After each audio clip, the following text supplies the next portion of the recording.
Judul dari tema firman Tuhan pagi hari ini adalah bebas dari iri hati dan kepahitan, ya. Bebas dari iri hati dan kepahitan, ya. Bacaan kita pada pagi hari ini dari Filipi 4 ayat 4 sampai 7. Filipi 4 ayat 4 sampai 7, ya. Sudah dapat? Mari kita baca sama-sama, ya. 2, 3. Bersukacitalah senantiasa di dalam Tuhan. Sekali lagi kukatakan, bersukacitalah. Hendaklah kebaikan hatimu diketahui semua orang. Tuhan sudah dekat. Janganlah hendak kamu khawatir tentang apapun juga, tetapi nyatakanlah dalam segala hal keinginanmu kepada Allah dalam doa dan permohonan dan ucapan syukur. Damai sejahtera Allah yang melampaui segala akal akan memelihara hati dan pikiran dalam Kristus Yesus. Amin. Bapak Ibu, apa yang tadi kita baca itu adalah cara supaya kita bebas dari yang namanya iri hati dan kepahitan. Tapi saya nggak terangkan ini dulu, ya. Saya akan terangkan apa itu iri hati, ya. Apa itu iri hati, ya. Iri hati itu Bapak Ibu adalah akar dari segala kepahitan, ya. Akar dari segala kepahitan, ya. Itu yang akan apa? Itu yang akan terus, ya, yang akan berkembang menjadi kepahitan yang pahit banget, ya. Itu yang akan mempengaruhi kehidupan kita, ya, kehidupan kita. Yang kedua, iri hati itu adalah emosi yang ditimbulkan karena ketidakpuasan akan berkat Tuhan di dalam kehidupannya, ya. Dia tidak puas apa yang Tuhan berikan di dalam hidupnya. Orang iri hati itu seperti itu, ya. Jadi orang iri hati itu dia fokus itu bukan apa yang ada di dalam dirinya, tapi yang nggak ada di dalam dirinya, yang bukan miliknya, ya. Yang bukan miliknya itu dia fokus, orang iri hati itu, ya. Ya, kalau saya ibaratkan itu orang yang cemburu, ya. Cemburu lihat orang sukses, cemburu lihat orang bahagia, cemburu lihat orang bahagia. Itu orang yang iri hati, Bapak Ibu, ya. Ya, bisa juga diartikan begini, senang, dia susah lihat orang senang, tapi senang lihat orang susah. Itu orang iri hati, ya. Jadi dia susah lihat orang senang, tapi senang lihat orang susah. Artinya begini, dia sedih hati, dia susah hati kalau lihat orang itu berhasil, kalau orang itu bersukses, kalau orang itu bahagia. Dia susah hati. Itu orang iri hati, ya. Itu orang iri hati. Tapi dia senang kalau orang itu menderita, orang itu dalam masalah, ya, orang itu dalam kehancuran. Dia senang itu, Bapak Ibu. Itu orang iri hati, ya. Makanya iri hati itu dibilang, di firman Tuhan bilang adalah sumber dari akar segala kejahatan, ya. Karena iri hati itu tidak akan bisa membuahkan sesuatu yang baik, namanya orang iri hati. Karena apa? Dia itu menjatuhkan, Bapak Ibu. Dia untuk mendapatkan segala sesuatu itu tidak dengan hal yang apa, ya, hal yang sehat, ya. Dengan hal yang apa? Menjatuhkan itu orang iri hati.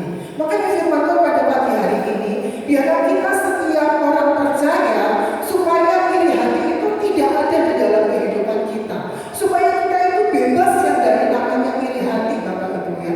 Iri hati itu bisa saja, ya, kepada siapapun aja bisa, Bapak Ibu, bukan cuma di luar sana, ya. Di lingkungan gereja pun, di lingkungan komunitas manapun itu ada orang-orang yang iri hati, ya. Bahkan, ya, di sebelah Bapak Ibu kita juga nggak tahu siapa yang iri hati sama kita, ya. Iri hati itu penyakit hati, ya. Itu yang harus kita basmi, itu yang harus kita perangi. Karena apa? Dampaknya fatal, Bapak Ibu, ya. Itu merusak, ya. Menimbulkan kekacauan, menimbulkan perselisihan, menimbulkan pertengkaran, ya. Itu juga merusak hubungan kita sama Tuhan, merusak hubungan kita dengan sesama.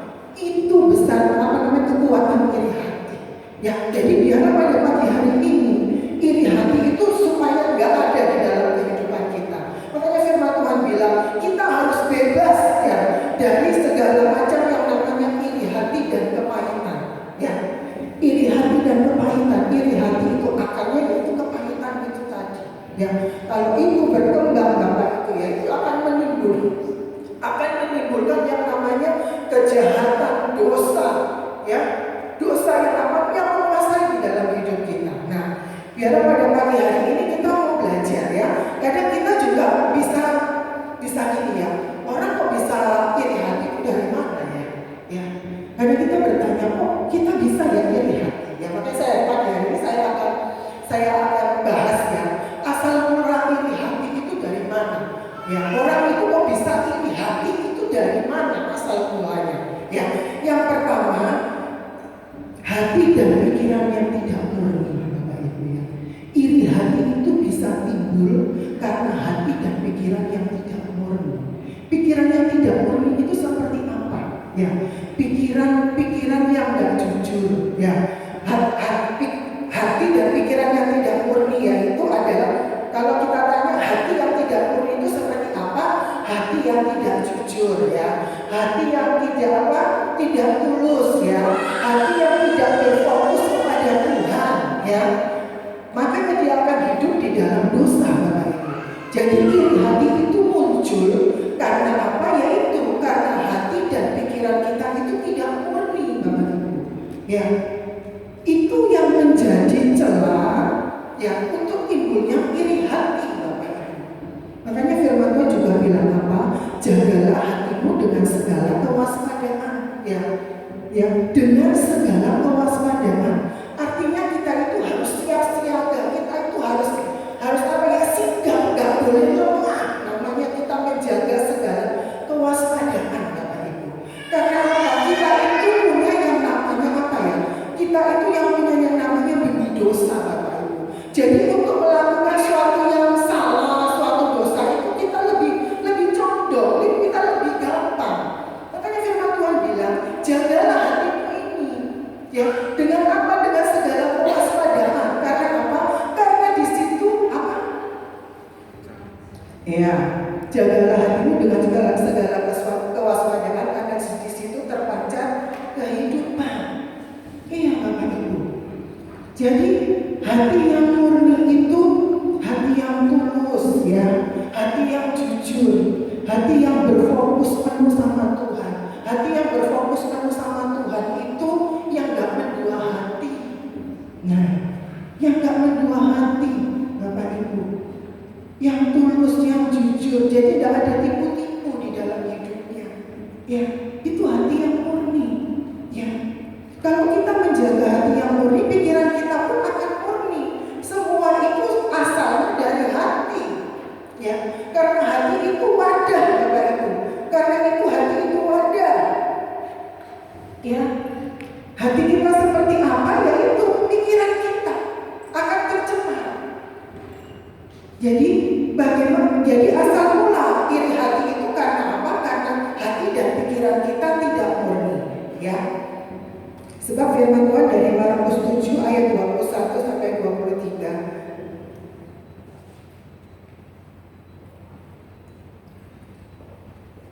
Sebab dari dalam hati orang timbul segala pikiran jahat, percabulan, pencurian, pembunuhan, perzinahan, keserakahan, kejahatan, kelicikan, hawa nafsu, iri hati, hujah, kesombongan, kebebalan. Semua hal-hal jahat ini timbul dari dalam dan menajiskan orang. Lukas, ya itu aja sudah ya. Ya, karena dari dalam hati ya timbul dari segala macam kejahatan. Jadi biar pada pagi hari ini supaya iri hati itu tidak ada di dalam kehidupan kita, kita jaga hati kita, jangan cemari hati kita. Ya, kita harus jaga. Untuk menjaga hati itu ya kita sendiri yang harus bisa menjaga. Kita harus bisa menyaring ya apa yang kita dengar, apa yang kita terima, kita harus bisa menyaring. Kalau memang itu mengotori hati kita, mengotori pikiran kita, ya kita jangan direspon. Ya, jangan direspon supaya apa? Supaya kita tidak tercemar. Yang kedua, ya lanjut ya. Asal mula iri hati itu karena keinginan untuk memperoleh keuntungan. Keinginan untuk memperoleh keuntungan itu salah nggak? Nggak salah Bapak. Ya, untuk kita memperoleh keuntungan itu kita nggak salah. Asal apa yang kita lakukan itu benar. Ya, jangan sampai kita untuk memperoleh keuntungan kita melakukan hal-hal yang salah. Kita menjatuhkan orang, kita menipu, ya kan? Kita menipu, kita menfitnah, ya, kita menghancurkan reputasi orang, ya itu nggak boleh. Ya, kalau kita mau mencari keuntungan dengan hal yang benar itu tidak apa-apa. Ya, tapi kalau orang iri hati, Bapak Ibu, dia tidak mau tersaingi, dia harus jadi number one, ya. Ya, kalau ada orang sukses itu dia sudah apa ya? Sudah kejam-kejam dia sudah kepanasan ya. Lihat tetangganya beli sepeda motor, dia yang kejam-kejam. Ya, lihat temannya beli tas, dianya yang kepanasan. Itu orang iri hati. Makanya tadi saya bilang, orang iri hati itu bukan fokus sama apa yang ada di dalam dirinya, tapi di luar ya. Di luar dia fokus miliknya orang. Itu orang yang iri hati. Ya, kalau kita mencari keuntungan dengan hal yang benar, dengan hal yang baik, kita tidak menjatuhkan orang, ya nggak apa-apa, itu fair. Ya, itu kita bersaing sehat. Ya, tapi di zaman sekarang ya, untuk kita mendapatkan satu keuntungan besar, cari dengan cara yang instan. Ya, main suap, menjatuhkan nama orang, memfitnah, membuat apa? Gosip-gosip yang membuat usaha orang itu hancur. Ya, itu nggak boleh. Orang iri hati itu seperti itu. Makanya saya bilang orang iri hati itu sangat berbahaya. Yaitu racun yang mematikan. Ya, di dalam satu kumpulan ada satu aja orang iri hati. Dan mungkin damai di dalam komunitasnya. Pasti ada aja. Entah mau ribut lah, entah inilah, pasti ada. Karena apa? Orang iri hati itu dia apa ya? Dia itu berupaya, dia berusaha supaya apa? Supaya dia itu number one, supaya dia itu terlihat unggul, ya. Supaya dia itu terlihat terdepan, ya. Dan mau ada orang yang menyaingi dia, ya. Jadi kalau ada orang yang di atas dia, itu dia bersusah hati, dia bersedih hati, ya. Sebenarnya kalau orang normal ya, kalau lihat orang bahagia, lihat orang sukses, lihat orang senang, kan kita juga ikut senang, ya kan? Itu kalau orang normal. Tapi kalau orang iri hati, wah, dia seperti cacing kepanasan dia. Kalau lihat orang happy, dia lihat orang bahagia, wah, dia kejang-kejang dia, nggak bisa tidur dia. Itu orang yang iri hati. Makanya firman Tuhan pada pagi hari ini, kita harus bebas yang namanya dari iri hati dan kepahitan. Karena itu apa? Menghancurkan ya. Yang lanjut ya, firman Tuhan.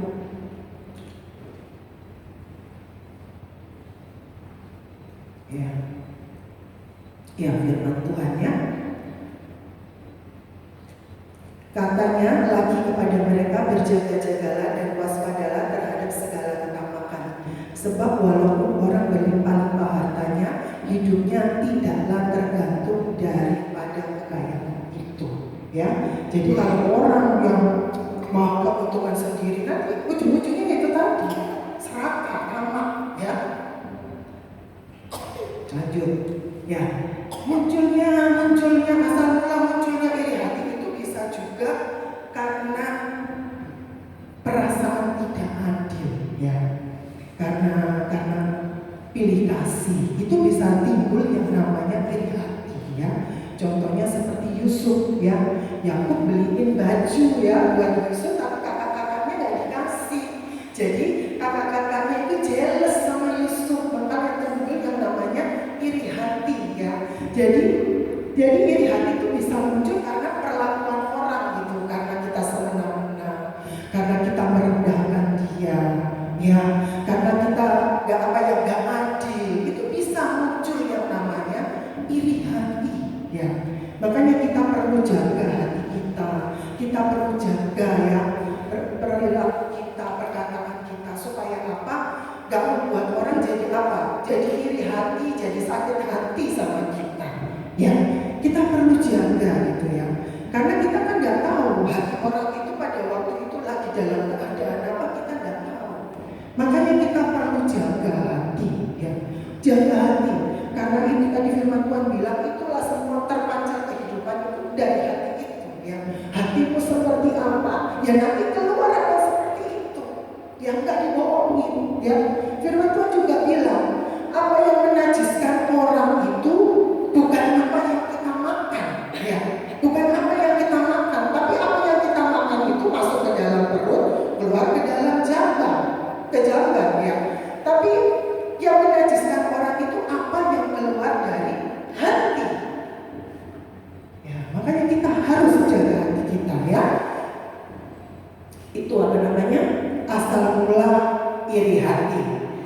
Roma 2 ayat 11, sebab Allah tidak memandang bulu. Ya, Allah itu tidak pilih kasih, ya. Jadi kita harus mengikuti apa yang Tuhan ajarkan di dalam diri kita, ya. Setidaknya kita, kalau kita nggak bisa tidak bisa memberikan rata, ya. Jangan sampai kita beri itu di depan orang itu, gitu. Ya. Kadang ada orang beri, yang itu dikasih, yang ini tidak kasih. Ya itu kan menyakiti hati orang. Itu akan menimbulkan iri hati, perbedaan. Apalagi sama teman kita sebelahnya. Kalau kita ngomong, ya, kita anak Tuhan, kita tahu firman, tapi lewat perbuatan kita tidak mencerminkan. Ya. Kalau kita tidak bisa kasih orang secara adil, secara rata, jangan di depan orang yang langsung. Sakit orang itu. Iya, kok ada perbedaan ya seperti ini? Iya, kadang kita yang menciptakan orang itu jadi sakit hati, jadi iri hati. Karena apa? Karena kelakuan kita. Ya, karena kelakuan kita. Ya, biarlah pada pagi hari ini kita jangan seperti itu, ya. Biarlah kita jadi anak-anak Tuhan, jadi anak-anak yang bisa membawa berkat, ya, yang bisa membawa berkat, ya. Mengapa kita harus bebas dari segala iri hati? Karena kita tanya, ya, mengapa kita harus bebas dari segala iri hati? Karena iri hati itu adalah racun, Bapak Ibu. Dia itu hama yang akan mengacaukan kehidupan kita, perilaku kita, hidup kita. Ya, iri hati itu, Bapak Ibu, kita tidak akan kita tidak akan di dalam hidup ini tidak akan tenang. Orang yang iri hati itu tidak akan tenang, Bapak Ibu. Kalau saya bilang orang iri hati itu orang yang tidak bahagia. Kenapa saya bilang orang yang tidak bahagia? Dia akan berupaya setiap hari itu melakukan supaya dia terlihat di depan. Dia akan berupaya bagaimana dia menjatuhkan orang, bagaimana dia membuat orang itu ribut, mengadu domba, membuat perpecahan. Itu orang iri hati. Karena apa? Supaya dia terlihat apa? Terlihat benar, terlihat bercahaya, terlihat hebat, terlihat berpengaruh. Ya. Kalau saya bilang, ya, orang iri hati itu bukan dengan dia iri hati itu menjadikan suatu kekuatan buat dia, bukan. Orang yang iri hati itu kalau saya baca, ya, dari sini, orang yang rapuh, Bapak. Orang yang rapuh, orang yang iri hati. Karena apa? Dengan menjatuhkan seseorang, dengan memfitnah seseorang, dengan menghancurkan reputasi orang. Ya. Dia tidak bisa bersaing dengan apa? Dengan sehat. Ya. Itu orang iri hati. Jadi orang yang rapuh, dia nggak bisa bersaing dengan sehat. Ya.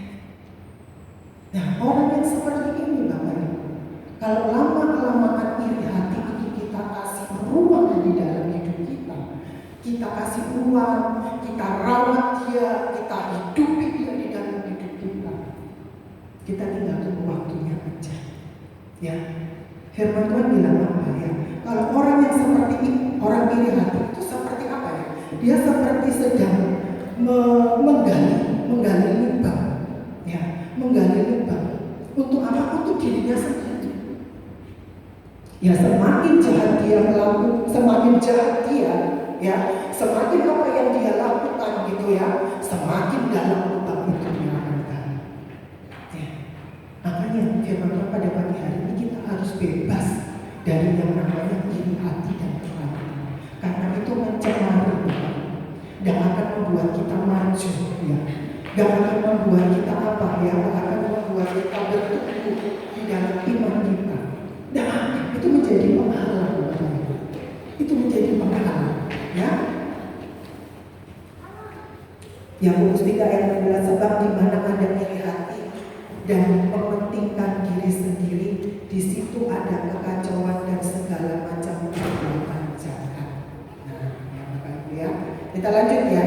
Nah, ciri-ciri iri hati itu seperti apa? Biar pada pagi hari ini kita mau belajar ya. Kira-kira ada nggak di dalam hidup kita ya ciri-ciri iri hati? Ya, ciri-ciri iri hati. Yang pertama, tidak mensyukuri berkat Tuhan. Orang yang iri hati itu dia tidak mensyukuri berkat Tuhan. Apa yang Tuhan kasih, apa yang Tuhan berikan, dia tidak mensyukuri.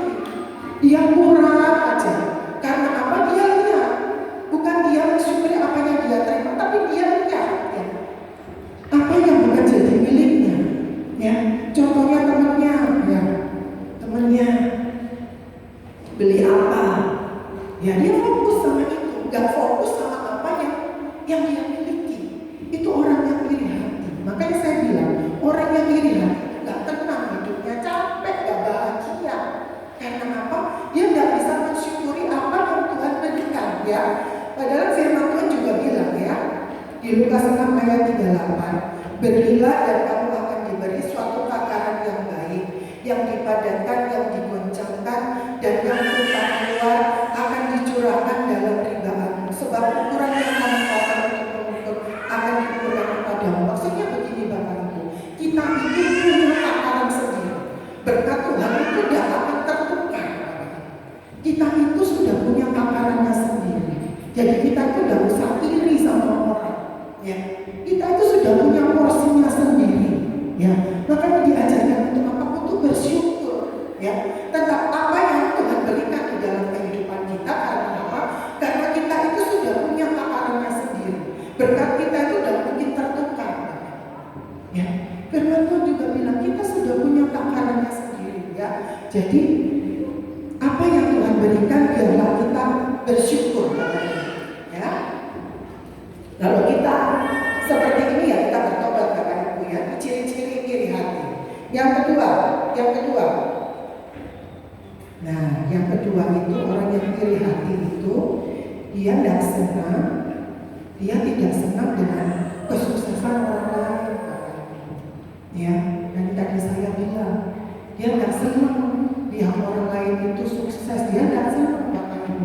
Itu menjadi ancaman buat dia. Ya, itu menjadi ancaman buat dia. Itu yang membuat dia tidak tenang. Kalau orang itu sukses, kalau orang itu bahagia, ya, kalau orang itu diberkati secara berkelimpah, wah dia semakin kepanasan. Ya, itu orang yang iri hati. Ya, dia tidak senang lihat orang sukses. Ya, dia kesel. Contohnya seperti apa? Seperti Saul sama Daud ya. Hanya karena omongan aja ya. Daud menang Saul beribu-ribu. Hanya karena begitu sampai Abah niat untuk apa? Membunuh Daud. Nah, itulah kekuatan iri hati Bapak. Kalau kita diamkan, kalau kita beri ruang ya, kalau kita beri ruang, maka iri hati itu akan berkembang. Karena apa? Dia bisa berkembang. Ada yang bantu kita. Siapa yang bantu kita? Iblis Bapak Ibu. Dia senang. Waduh, ini soulmate saya. Dia senang Bapak Ibu. Ya, dia senang.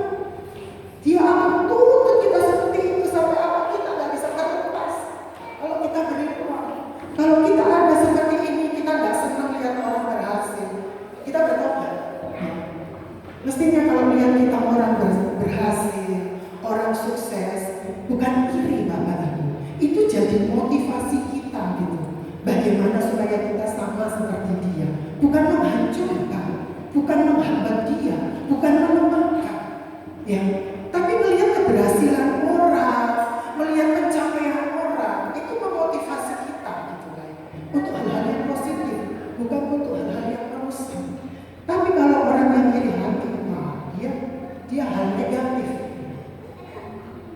Dia hal negatif, makanya perlu diperangi, perlu dibasmi ya, supaya apa? Tidak ada di dalam kehidupan kita.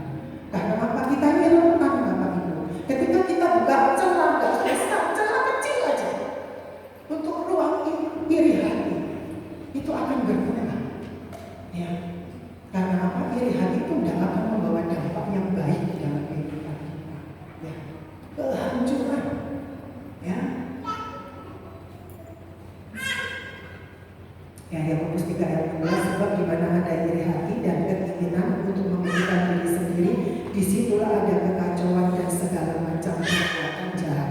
Yang ketiga, membandingkan pencapaian mereka dengan orang. Nah, orang iri hati itu suka banding-bandingin Bapak Ibu. Kok dia seperti itu ya, kok saya kok enggak ya? Mungkin dia korupsi, mungkin dia lebay. Saya juga bisa kayak begitu. Itu orang yang iri hati. Dia suka membanding-bandingkan apa yang dia punya. Tadi kan saya bilang, kita itu sudah punya takarannya masing-masing. Jadi kita tidak usah cemburu dengan berkat Tuhan, pencapaian orang. Kalau melihat orang itu sukses, ya kita tanya, apa sih kiatnya? Apa sih resepnya kalau bisa sukses? Supaya itu menular di dalam diri kita, bukan malah tambah apa? Menjatuhkan, tidak boleh kayak begitu. Ya, iya, orang iri hati itu seperti itu, jealous sama orang. Ya. Orang lihat orang begini, dia sudah pikirannya sudah negatif. Ya, nggak ada yang positif. Buah apa yang kita dapat dari iri hati? Ada nggak satu pun yang baik? Nggak ada. Buah dari iri hati itu pasti kekacauan, pasti apa? Perselisihan, pertengkaran, keributan, kesombongan, kebencian, dendam. Itu buah dari iri hati. Makanya kita harus bebas. Kita harus perangi supaya tidak ada di dalam kehidupan kita. Ya, iri hati itu bukan cuma ada di luar sana, di gereja banyak, di tempat pelayanan banyak. Hamba-hamba Tuhan pun yang menyebut dirinya hamba-hamba Tuhan pun bisa saling menjatuhkan. Ya. Saya pernah ditelepon satu gembala, dia bilang, dengar nggak gembala yang itu lagi begini. Saya bilang, saya nggak mau dengar. Dengar ini lagi ini lagi viral ini. Saya nggak mau dengar yang kayak begitu. Karena apa? Saya nggak tahu tentang ceritanya dia, cuma dari kata orang. Ya. Jadi saya nggak mau apa, nggak mau menggabungkan diri, nggak mau apa, ikut-ikutan gitu ya. Ikut-ikutan sama mereka karena kita nggak tahu beritanya itu seperti apa. Saya bilang saya nggak mau lah yang kayak begitu-begituan. Itu mah urusannya dia sama Tuhan. Saya bilang kita bukan hakim ya. Hakim itu adalah Tuhan. Nah kalau kita memang tahu bahwa Tuhan itu jatuh seperti itu, tugas kita sebagai anak Tuhan ya doakan mereka. Bukan malah tambah digosipin kemana-mana. Ya. Bukan malah tambah digosipin kemana-mana. Saya nggak mau kayak gitu. Kalau toh itu benar, saya bilang, kalau toh itu benar, ya itu memang masa lalunya dia. Itu proses di dalam kehidupannya yang menuntun dia sampai dia ada sampai hari ini. Saya bilang gitu. Setiap orang kan punya masa lalu. Tuhan itu tidak ada masa lalu kita ini sekarang. Setiap kita punya masa lalu, tapi biarlah masa lalu itu dijadikan apa ya? Dijadikan pelajaran, dijadikan motivasi untuk kita lebih baik lagi. Ya.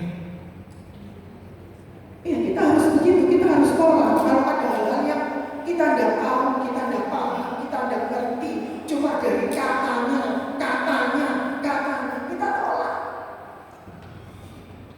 Ya. Kalau tidak benar kan kita ikut tanggung dosanya. Ya, kita ikut tanggung dosanya kalau tidak benar. Karena apa? Karena omongan, karena gosip itu semakin digosok, semakin sip ya. Dari A ke B nambah, dari C ke D nambah. Udah nggak utuh. Ya, kalau ada yang itu tolak. Kalau memang itu tidak memberkati kita, tolak. Ya, tolak kalau hal-hal yang tidak membangun kita. Ya. Nah, lanjut. Ya, ciri-ciri orang iri hati itu cenderung mementingkan diri sendiri. Iya, orang iri hati itu cenderung bagaimana dia bisa apa? Dia sukses, lebih sukses, bagaimana dia terdepan, bagaimana dia supaya dihormati orang, bagaimana dia supaya dihargai orang. Dia akan melakukan segala cara ya, supaya apa? Supaya dia terdepan, supaya dia unggul. Itu orang yang iri hati. Seperti yang kita baca jemaat di Filipi ini. Jemaat di Filipi ini kalau kita baca jemaat yang ideal. Ya, Bapak Ibu, jemaat yang ideal. Ya, di dalam pelayanannya pun luar biasa jemaat di Filipi ini ya. Penuh dengan sukacita ya, ada kemurahan hati, fokus sama Kristus ya, peduli sama pelayanan-pelayanan ya, berintegritas jujur ya. Kalau dilihat jemaat Filipi itu jemaat yang ideal ya. Paulus menulis surat Filipi ini waktu di penjara ya. Dan Paulus ini menasihati jemaat di Filipi ini lagi menghadapi apa? Perselisihan, lagi menghadapi yang namanya pertengkaran antara siapa? Pemimpin gereja, antara Euodia dan Sintike. Pernah dengar ya? Nah, dua perempuan ini lagi ribut ya, lagi ribut karena apa? Ya ini tadi mereka lagi mempertahankan egonya ya, lagi mempertahankan egonya. Paulus waktu di penjara, Paulus menasihatkan supaya apa? Supaya mereka berdamai ya. Namanya pelayanan gak boleh ada saling mementingkan diri sendiri, berdamai. Paulus juga mengutarakan gitu ya. Namanya kita dalam satu kelompok, dalam satu komunitas, kita itu harus bisa apa ya? Mengambil satu keputusan yang untuk apa? Untuk kepentingan banyak orang. Ya. Untuk kepentingan banyak orang, untuk pertumbuhan, untuk perkembangan, untuk kemajuan pelayanan, untuk membangun umat Tuhan. Dukung. Itu Paulus bilang. Nah, kalau kita semuanya mempertahankan ego kita supaya mau dipuji, supaya mau dihargai, ya habis-habis. Tapi Paulus ajarkan cari yang untuk apa ya? Untuk kepentingan banyak orang. Ya. Tapi ini lingkupnya itu lingkup di dalam apa? Di dalam gereja kalau